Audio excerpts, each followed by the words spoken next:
Kung naaalala nyo yung varsity player nung nakalaban natin ng Marso, yan yung mga time na nanalo tayo at gusto niya ngayon mag-rematch sa atin. Pero ang request niya, sa home court niya naman daw ito gaganapin. Dito yan sa Luzon Avenue at grabe yung welcome sa akin ng mga tao dito.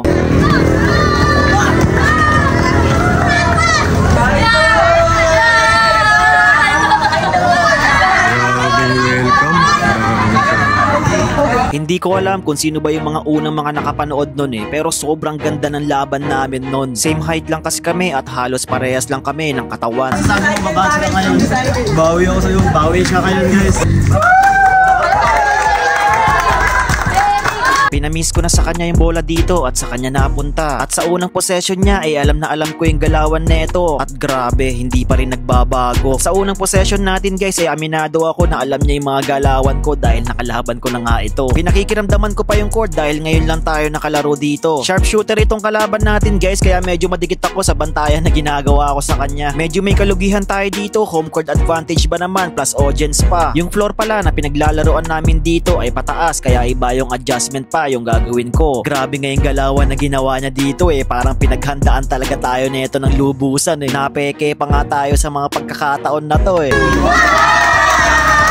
Hindi pa talaga tayo comfortable sa pinaglalaroan at feeling ko nga ay hindi tayo papaiskorin neto Grabe nga yung drop the ball dribble na ginawa niya dito sa bibiglang explosive layup. Grabe. Hindi ko alam guys pero parang nabago yung mindset ng paglalaro ko simula nung may nag-advise sa akin na isang player. At mamaya makikita nyo kung ano yung sinasabi ko. Sobrang relax ko nga lang dito kahit na ba natambakan na tayo ng score okay lang.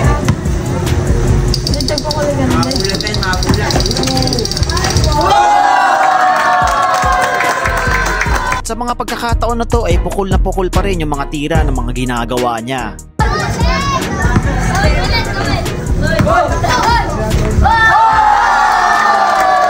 At eto na yung mga time na sumasablay na yung mga tira niya. Nag-request siya dito ng timeout pero hindi ako pumayag dahil tambak naman tayo sa score Kaya yung nalaman ko na pagod na yung kalaban natin nagre-relax dribble lang muna ako sa bibigla ang layup. Hindi pa rin naman doon natatapos yung mga bawat pagpukol ng mga tira niya at pasok pa nga dito At eto na yung mga time na halos hindi na siya dumedepensa, gawa na rin siguro ng kapaguran. At yung nalaman ko nga na hindi na siya sumasalaksak ay dumikit na ako ng sobra sa kanya para sumabay. So kung hindi na dumedepensa yung kalaban natin maluwag na tayong nakakatira. Pero yung nakapagpahinga siya ng mga ilang possession ay pumupukol na naman siya dito. Sobrang relax ko na sa mga pagkakataon na to kaya nagagawa ko na yung mga technique na kailangan nating gawin. Madikit ako dito at taas kamay yung ginawa kong depensa.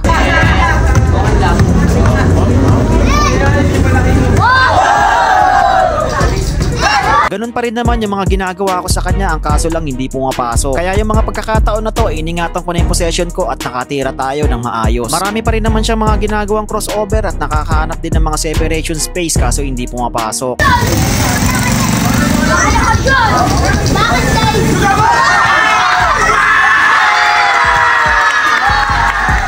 At yung nakapagpahinga na siya dito ay sinubukan niyang dumireksyon sa right side. Kumukuha siya ng konting space dito pero tayo sumabay talaga. Kaya yung hindi pumapasok yung mga bawat tira niya ay nakaluwag na naman tayo sa pagtira natin dito. Ganda nga ng pagkapeke ng ginawa niya sa atin dito ang kaso lang talaga humingi siya ng foul. Kaya dikit na rin akong bumantay sa kanya dahil matatapos na yung laban namin. At yung nag left direction nga siya dito ay napigilan natin kahit papano.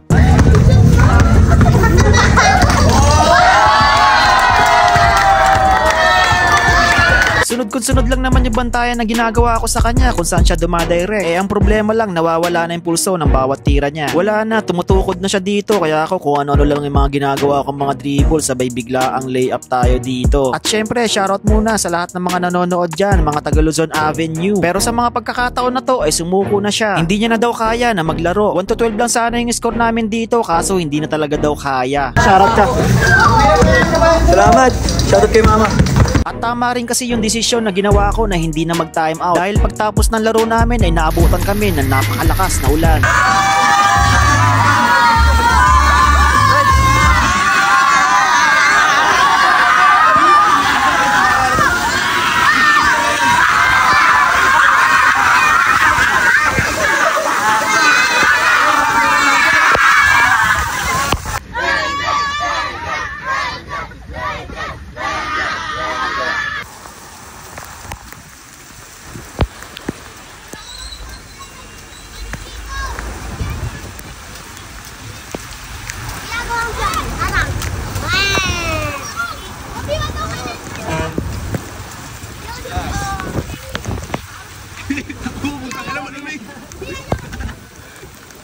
Pauwi na kami ngayon guys, galing kami Tubigaraw. Sakbay kami, palos namin. Ganito kami dumadayo, sobrang hirap po ng buhay namin, pinagdadaanan namin sa buhay. Kaya hanggat maaari, mag-follow kayo kay Tungok TV kasi grabe yung grabe yung hassle na ginagawa niya nito. Break ko. Lakas ng ulan, talo kasi si Kibuloy. Sabi niya, "Waaah!"